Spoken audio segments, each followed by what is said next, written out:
Can you imagine the woman you love, the one you invited into your home, systematically turning your own daughter into bait for older men? I lived that nightmare. And when I finally confronted her, she just smirked and said, "You don't understand how a real woman networks." This morning, my 16-year-old's photos were trending with a stranger's handle, and trust me, I'm going more than just nuclear. 6 years after our baby girl, Arya, was born, a bus crash ripped our world apart. My wife, in the wrong seat at the wrong time, was the only one who died. I swore to myself, a solemn, silent promise, that I wouldn't even think about dating again until Arya was older. I had to be the one who heard about her first period, her first real crush, her first heartbreak. By the time she turned 14, we were more like best friends than anything else. Honestly, sometimes it felt like she was my role model. She was so well-adjusted, so grateful for everything she had. How could I possibly mess that up? It was around this time that I met Veronica. She was intoxicating. The kind of woman who'd laugh at your joke when the rest of the room was silent, making you feel like the most charming man alive. When I realized I was falling for her, I got scared. I didn't want to confuse Arya if things didn't work out. But I knew I couldn't be single forever. So I decided to take things slow, keep it private. We went on one date a week. She already knew about Arya from the photo frame I kept in my office. On our 1-year anniversary, I finally told Arya about her. "No effing shot, Dad," she said, rolling her eyes. "You're really terrible at hiding things from me." I burst out laughing. The next week, we hosted a barbecue and invited Veronica. I had no idea how deeply my life was about to be turned upside down. They hit it off immediately. Veronica complimented Arya's vintage band t-shirt, and suddenly they were deep in conversation about music I'd never even heard of. It felt easy, natural, like maybe, just maybe, I could actually do this. On our 2-year anniversary, the month was filled with cardboard boxes and moving vans. Veronica moved in with us. The first week was amazing. Arya had someone to complain about period cramps with, and I could hear them laughing together late into the night. It felt complete. But then one Friday, everything changed. I came home from work to find Arya in her room, door locked, music blasting. Usually it was Arctic Monkeys or Tame Impala. Now, Nicki Minaj and Cardi B. When she finally came down for dinner, I barely recognized her. My sweet, quirky Arya was gone, replaced by a stranger. Her face was caked in heavy makeup, dark, smoky eyes, bright red lips, foundation so thick it looked like a mask. She was wearing a dress so short she couldn't even sit down properly. "What's with the new look?" I asked, trying to keep my tone light. She just shrugged and kept eating. Veronica and I exchanged glances, but didn't push it. Teenagers experiment, right? Except things only got worse from there. Arya was getting dress-coded at school every single day. One day, I intercepted a package from Victoria's Secret and saw that she'd spent $300, all her saved-up birthday money, on red undergarments. Then came the boys. First, Jake from her math class. Then Tyler from the debate team. At first, she told me they were just friends, and I believed her. But they'd show up at all hours, honking their horns instead of coming to the door. "This isn't like her," I told Veronica one night. "Something's wrong." Veronica sighed. "She's 16. This is what 16-year-olds do. She's testing boundaries." I wanted to believe her. God, I wanted to believe her. But my gut screamed something was terribly wrong. Arya had gone from my best friend to a stranger in just a few months. And then came the moment when everything clicked. I was fast asleep at 2 a.m. when I heard the front door creak open. I looked out the window and saw Arya getting into a car I didn't recognize. I didn't even waste time putting on pants. I just grabbed the car keys and followed them. They drove to a quieter part of town, nothing dodgy, just fewer houses, no streetlights. I turned my lights off, keeping my distance. And then I saw it. A man who looked like he could be in his 40s got out of his car to let Arya out. When I saw him lean in to kiss her, my blood ran cold. My jaw dropped so hard, I could practically hear it crack. I jumped out and ran towards him, ready to beat him until his organs were the same consistency as a smoothie. "Dad." What are you doing? Arya yelled, as if she was surprised to see me attack him. She jumped on my back, pulling me off. Dad, I thought this is what you wanted. By this point, she was in tears, and even through the white-hot rage, I instinctively stroked her hair. The man had sped away, and we were sitting together on the cold sidewalk. Now that you have Veronica, you don't need me anymore, she sobbed. I was just trying to find a new man to take care of me when I turned 18. I stared at her blankly, unsure if this was a lie to get her out of trouble. But then she continued, "It's what Veronica told me to do. Honey, I could have all the gold in the world, and I would still need you." Once she finally believed me, I ordered her an Uber to my mom's house. I knew there was no way I would drive safely after hearing that. When I got home, Veronica was already awake, waiting for me at the door. She draped herself over me, kissing my neck, and I kissed her back. Not because I wanted to. My skin was crawling. I kissed her back because I wanted Veronica in prison. But I knew I needed a confession first. I needed her to admit what she'd done to my daughter. I needed evidence that would hold up in court. So I played along, already planning how I would protect Arya from ever having to see this woman again. I had to play this smart. The next morning, I told Veronica that Arya had gotten sick at a friend's house, and my mom picked her up.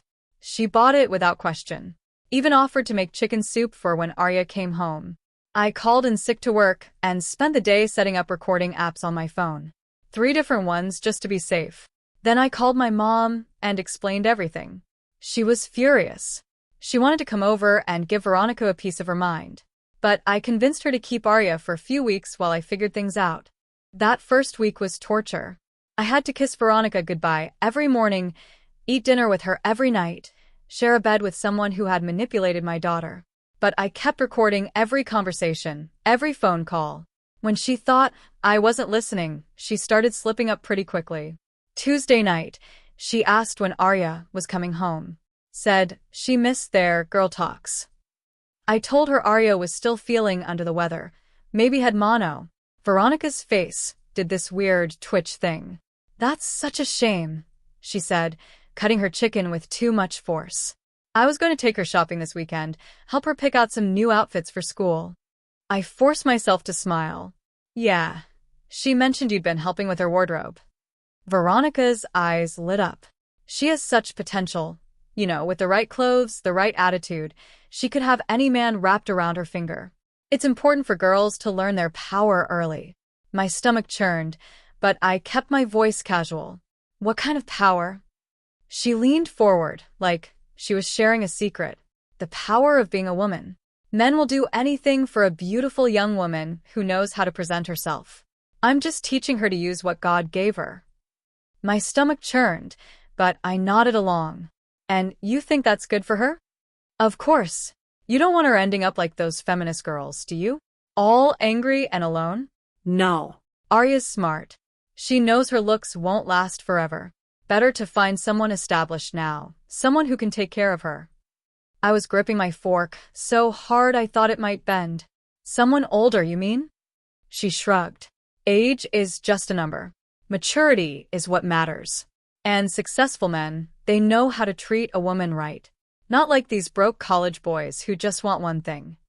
That night, I listened to the recording 5 times, making sure I had every word. But I needed more. One conversation wouldn't be enough. The next few days, I started paying closer attention. I found things I'd missed before, like how Veronica's laptop was always open to Arya's social media. How she had a separate phone she thought I didn't know about. I saw her deleting texts from it one morning when she thought I was in the shower. Thursday night, I pretended to fall asleep early. Sure enough, around 10 p.m., I heard her on that second phone. She was in the bathroom with the fan on, but I could still make out most of it. "No, she's still at her grandmother's." "I know, baby. I miss you, too. Just a few more weeks." "Yes, I'm working on it." He has no idea. Of course, I'll visit soon. My blood went cold. Who was she talking to and calling them baby? Friday, I left work early, said I had a dentist appointment. Instead, I parked down the street and waited. Around 2 p.m., Veronica left the house. I followed her to a storage unit across town. She was in there for maybe 20 minutes, came out carrying a box. When she got home, I was already there pretending to work from the couch. She seemed surprised, but covered it well. Said she'd been grocery shopping, but there were no groceries. And when she went upstairs, I heard her lock our bedroom door. That weekend was rough. I kept trying to get information without being obvious. Asked about her past relationships, her family, her job history. She was vague about everything. Changed the subject whenever I pushed too hard. Sunday night, she made a mistake. We were watching TV, and her second phone buzzed. She grabbed it too quick, and I saw the caller ID before she could hide it. My sweet Arya. I almost lost it right there. Forced myself to stare at the TV while she excused herself to the kitchen. I could hear her whispering. Something about patience and trust, and your dad doesn't understand. They'd been talking this whole time. While I thought I was protecting Arya by keeping them apart, Veronica had been in her ear, probably telling her I was the bad guy. Monday, I called my mom. Arya was doing okay, but she kept asking when she could come home. My mom said she'd been moody, spending a lot of time on her phone. I asked her to check Arya's texts if she got a chance. That afternoon, my mom called back, panic in her voice. She's been texting someone named V. Hundreds of messages. This woman is telling her you're trying to control her, that you're jealous of her growing up. She's filling her head with poison. I asked my mom to screenshot everything and email it to me. When I read through them, I felt sick. Veronica was systematically turning my daughter against me, telling her I was old-fashioned, possessive, that I wanted to keep her a little girl forever. She kept mentioning how Arya deserved a man who would appreciate her, take care of her, buy her nice things. But there was more. Veronica was coaching her on what to say to these older men, how to act interested but not too eager, how to make them feel special, needed. She'd even sent Arya links to dating sites for sugar babies.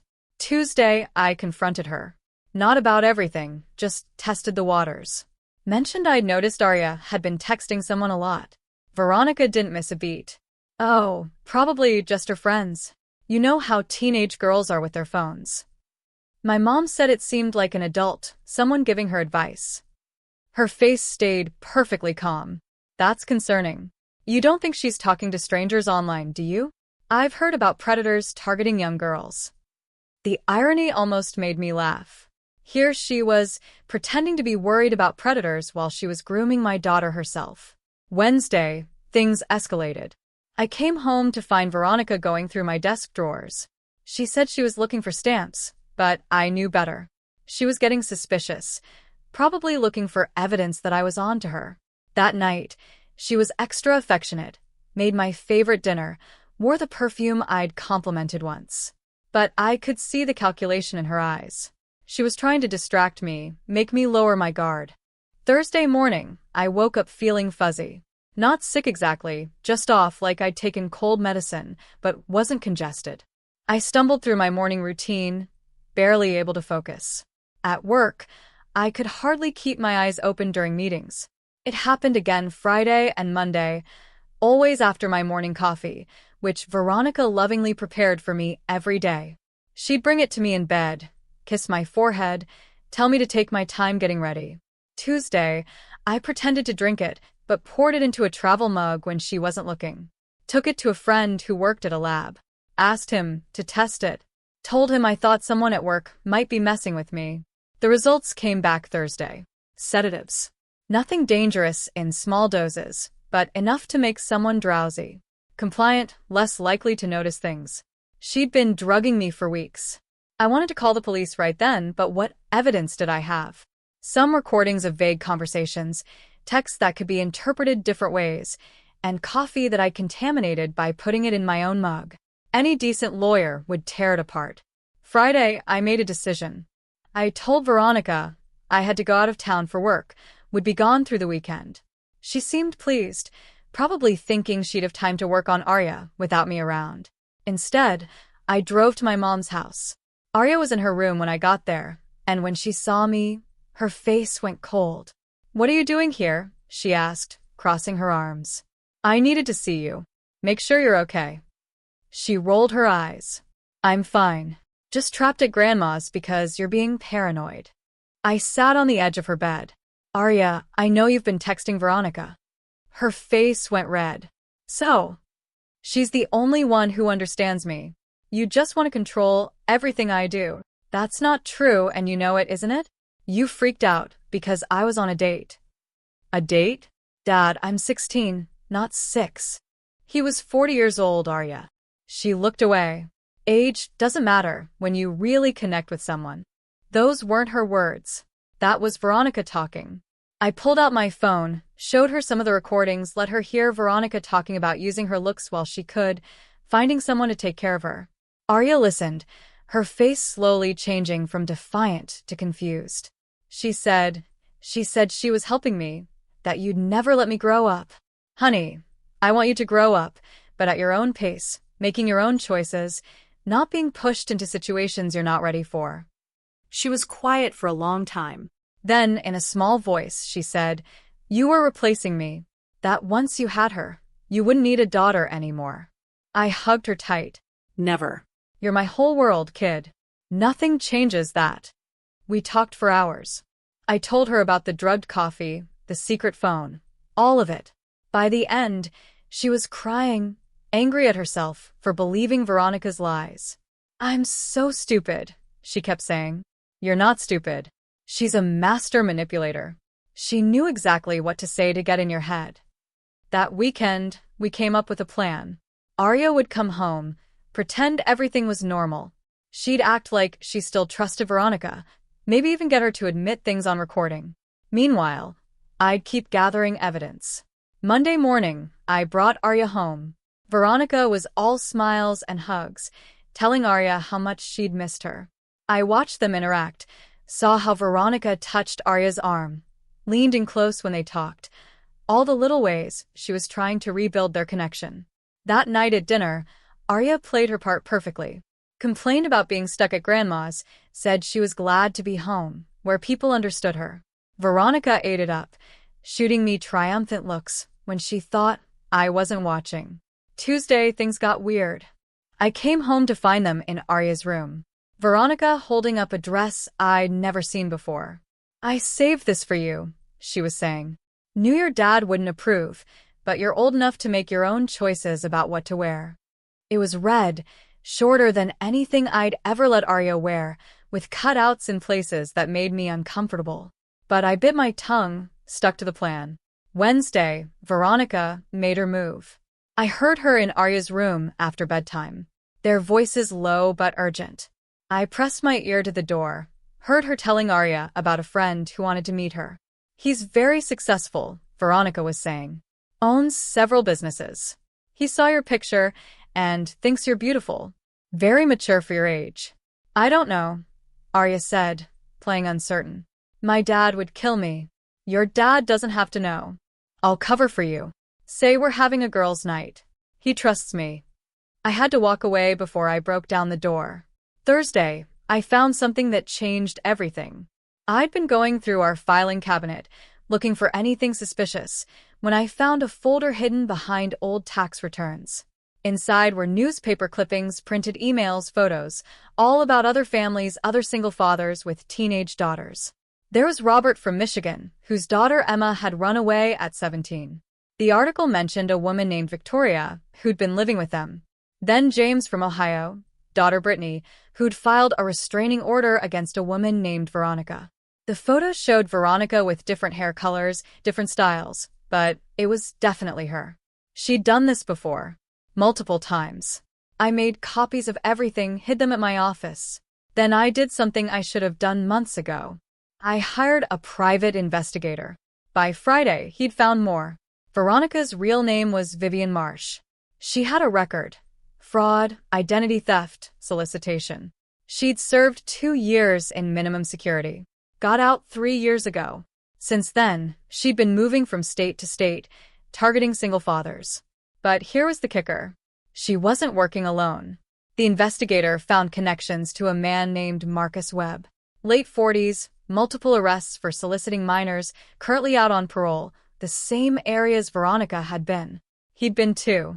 I felt sick. This wasn't just about manipulation or money. This was about trafficking. Veronica was grooming girls for this man.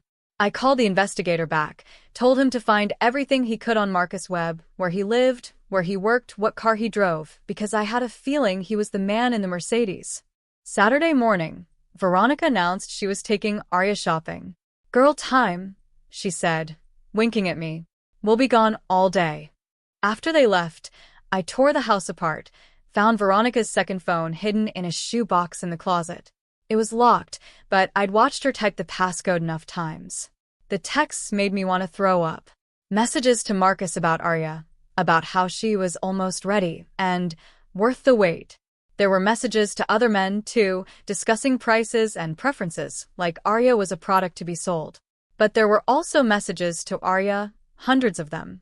Veronica telling her she was special, mature, deserving of so much more than a boring suburban life, slowly poisoning her against me, against school, against anything that might keep her safe.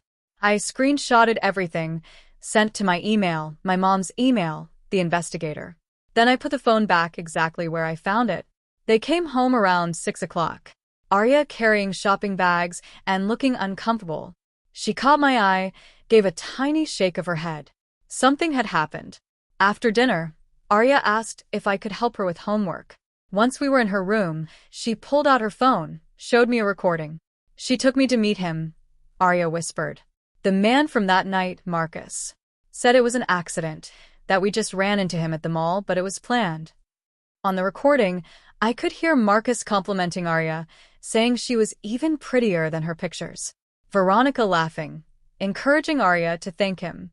Him suggesting they all have dinner sometime soon, maybe when Dad's out of town. "I wanted to run," Arya said. "He kept looking at me like I was something he wanted to buy." I hugged her tight. "You did great. This is exactly what we needed." But Veronica was getting impatient. Sunday night, she was irritable, snapping at little things. She knew I was onto something but couldn't figure out what. The sedatives in my coffee got stronger. I was dumping them, but acting drowsier, letting her think she was winning. Monday was when everything went sideways. I came home to find Veronica crying on the couch, full sobbing, makeup running. "The works. What's wrong?"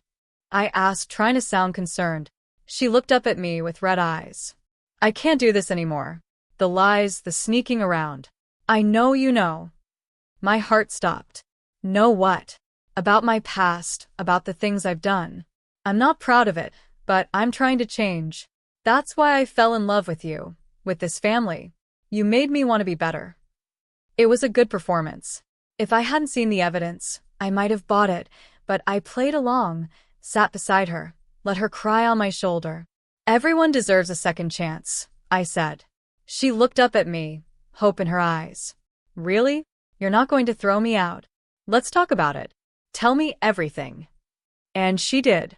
Or, at least her version of everything. How she'd made mistakes, gotten mixed up with bad people. How she'd gone to prison, but it wasn't her fault. She was just trying to survive. How meeting me had changed everything. Not a word about the other families. Not a word about Marcus. Not a word about what she was doing to Arya. I nodded along, made understanding noises, said I needed time to process, but that I loved her. The relief on her face was sickening. Tuesday, she was back to normal, thinking she'd won. But she was also getting sloppy. Left her laptop open while she showered. I quickly grabbed my phone, took pictures of everything I could find. Email exchanges with Marcus discussing payment and delivery dates. A folder of photos, not just Arya, but other girls too. Young girls in provocative poses, some looking drugged or confused. I found a calendar with dates marked. This Saturday was circled in red with a date written next to it. 4 days away. Wednesday, I met with the investigator and a lawyer. Showed them everything I had. The lawyer said it was enough for a restraining order. Maybe criminal charges, but we needed to be careful. If Veronica ran, if she warned Marcus, they might disappear. We came up with a plan. Friday night, when Veronica thought I'd be at a work dinner, police would arrest Marcus based on the parole violations the investigator had found. With him in custody, they'd have leverage to get Veronica to confess. But Veronica had her own plans. Thursday morning, she was extra sweet. Made breakfast, not just coffee, pancakes with fresh strawberries, Arya's favorite. I watched her like a hawk. Made sure she didn't add anything extra to our plates.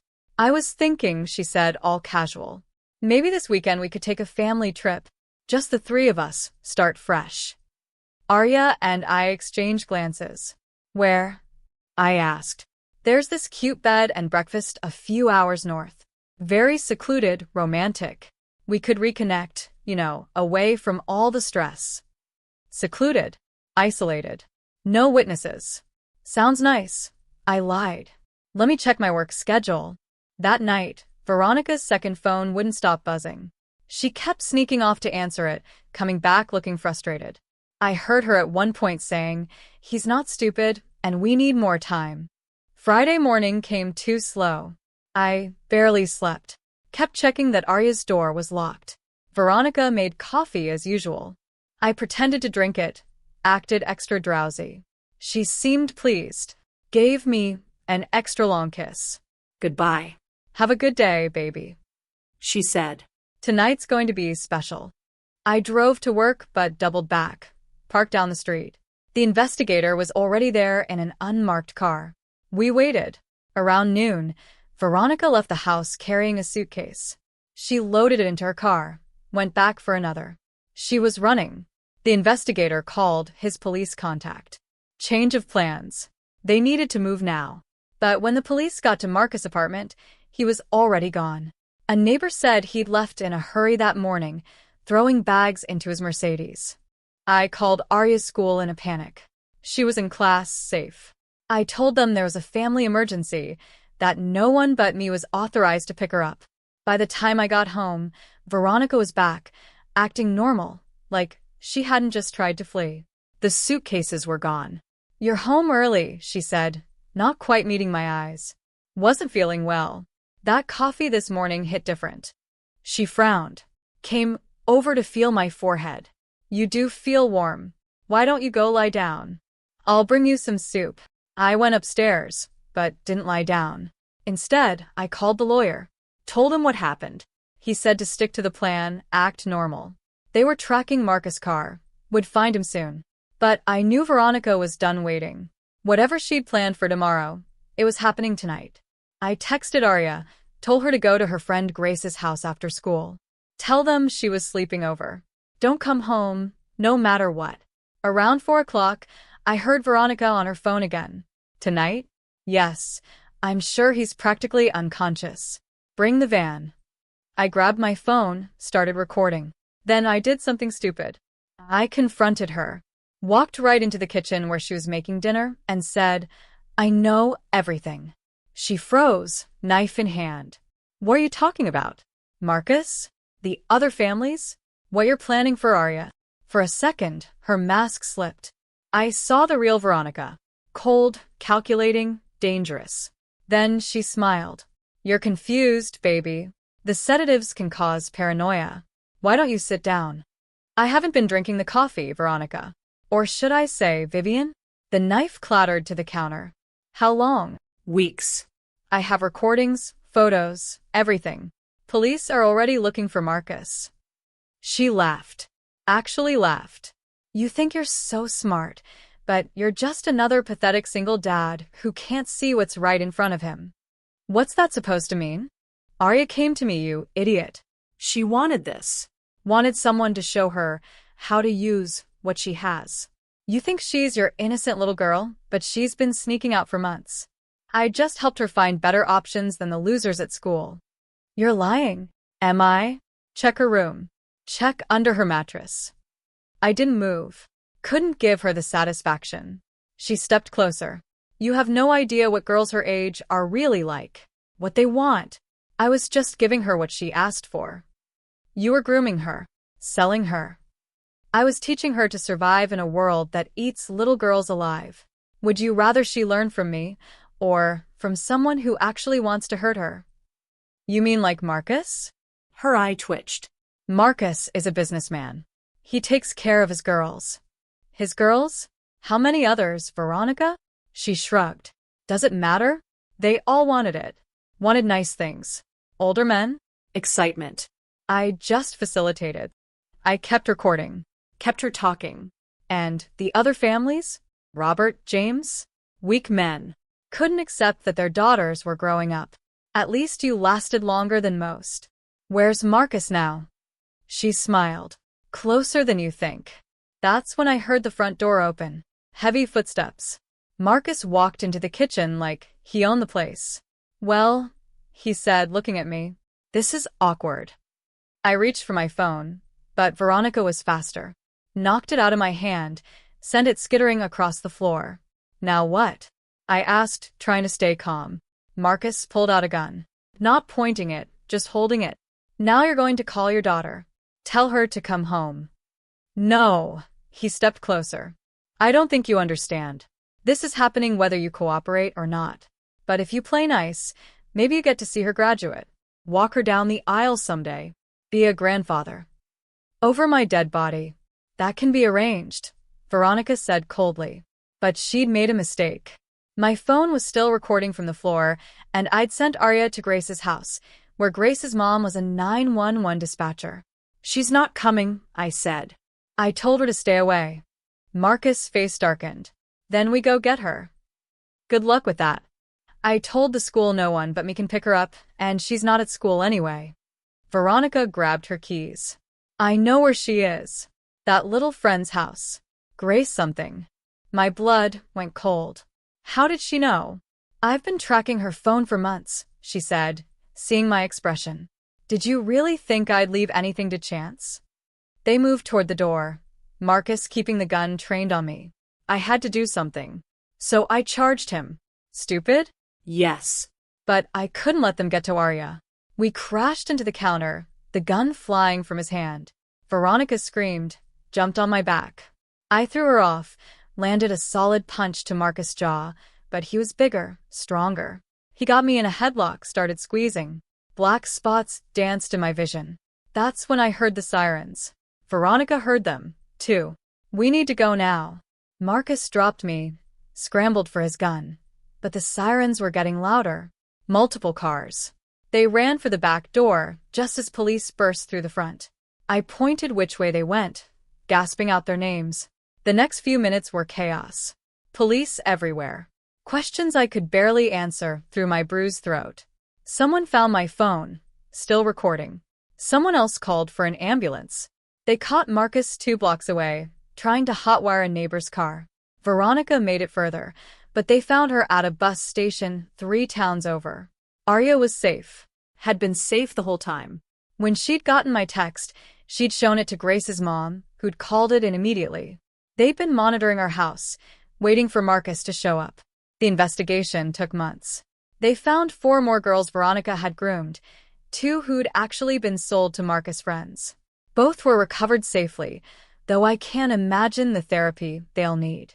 Veronica got 15 years. Could have been less if she'd cooperated, but she insisted until the end that she'd done nothing wrong, that she was helping these girls find their power. Marcus got 25 to life. Turns out this wasn't his first operation, just his latest. Arya and I did a lot of therapy too, individual and together. She blamed herself for falling for Veronica's lies, for not seeing through the manipulation. I blamed myself for bringing Veronica into our lives. But our therapist helped us see it differently. Predators like Veronica are experts at finding vulnerabilities. She'd studied us, learned exactly what buttons to push. The fact that we survived, that we fought back, that's what matters. It's been a year now. Arya's 17, applying to colleges. She wants to study psychology, help kids who've been through similar things. She's dating a nice boy from her SAT prep class who brings flowers and shakes my hand. We still have movie nights on Tuesdays, still hit the farmer's market on Saturdays, but now we also have deep conversations about trust and manipulation and how to spot red flags. She asked me once if I'd ever date again. I told her maybe someday when the right person comes along, someone who loves us both for who we are, not who they want us to be. Just maybe run a background check first, she said, and we both laughed until we cried. Because if there's one thing this whole mess taught us, it's that the people who seem perfect are sometimes the most dangerous. The ones who slip into your life so easily, who seem to complete your family, who know exactly what to say and when to say it. Trust your gut. If something feels off, it probably is. And never, ever ignore the changes in your kids' behavior. They might be trying to tell you something they don't have words for yet. That's our story. Messy and painful and not at all how I thought our lives would go, but we survived it together. And that's what family does. What would you have done in my shoes? Watching your child being pulled into something so sinister. Have you ever had to fight for someone you love against a betrayal you never saw coming? Tell me your stories in the comments below.